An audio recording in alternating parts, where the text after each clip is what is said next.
Hola a todos, somos las doctoras Laura Lara y María Lara, profesoras de Historia Moderna y de Historia Contemporánea de la UDIMA, de la Universidad a Distancia de Madrid,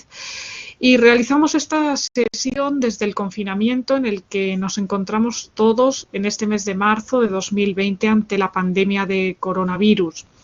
Queremos reflexionar en esta sesión sobre los hospitales de campaña y las morgues que lamentablemente ha habido que hacer a lo largo de la historia de España.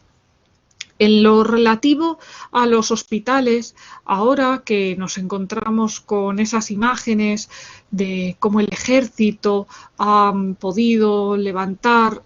un hospital de campaña en el IFEMA, en la Feria de Madrid, para atender a los enfermos que van derivando desde los hospitales, que no dan abasto por el alto número de contagiados, pues esas imágenes nos recordaban a Laura y a mí en estos días al frontón Recoletos, que también sirvió de hospital de campaña durante la Guerra Civil. Aunque todo hospital de sangre lo que tiene en común es que se trata de un espacio que antes no había tenido uso clínico y que, sin embargo, ante una catástrofe hay que habilitarlo rápidamente. Ya a finales del siglo XV, durante la Guerra de Granada, Isabel la Católica ideó los hospitales de la Reina, donó habitaciones, donó camas y puso al servicio de los enfermos a su propio personal de la corte para que los atendieran. Así, en la Vega de Granada, en Alhama, en Baza, vemos hospitales que atendieron a los heridos durante el combate en los últimos estertores de lo que llamamos Reconquista. Y se cuenta que en la puerta de los quirófanos aparecían dos letras mayúsculas, la D y la Y, en alusión a Dios y a Isabel la Católica en su grafía antigua del nombre Isabel. Y también la A y la Z como inicio y fin del alfabeto latino y, por tanto, también inicio y fin de la vida, porque era la incertidumbre que tenía toda persona que pasaba o que pasa a una sala quirúrgica, a un quirófano. Después, como decíamos, durante la Guerra Civil, en 1936, al estallar el conflicto el 18 de julio, un espacio que había sido deportivo adquirió usos clínicos. Fue el frontón Recoletos, ubicado cerca de la Biblioteca Nacional en pleno Madrid. Había sido construido en 1935 con planos del arquitecto Secundino Zuazo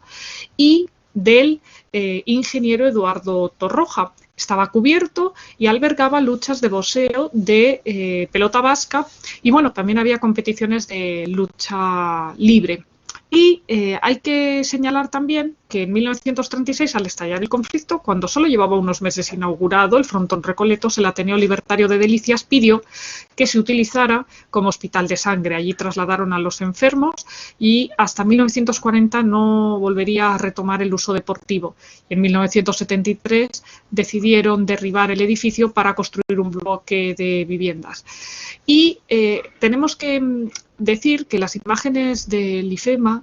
y de la separación entre las camas y la articulación con esas camillas de la clínica recuerdan a 1935 y a la ubicación de los pacientes en función de su gravedad por grupos en el frontón Recoletos. Uno se plantea como historiadora cómo el tiempo nos vuelve a traer fotografías idénticas y además por calamidades.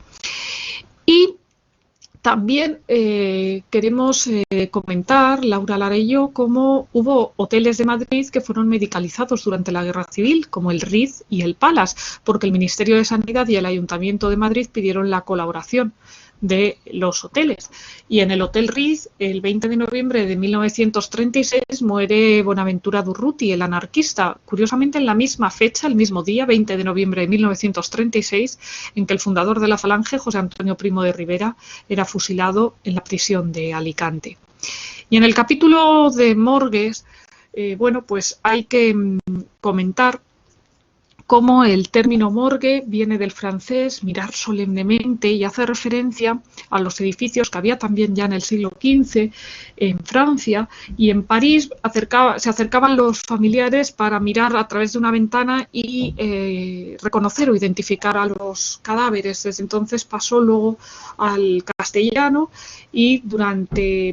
la Revolución Francesa también hubo morgues en España. Tenemos durante la Guerra Civil la ubicación de diversas morgues por el alto número de caídos en los dos bandos. En Valencia hubo morgue, en el frente de Teruel se utilizaron las iglesias como si fueran morgues, por ejemplo lo vemos en Mazaleón, y en otros espacios como Alicante, Elche,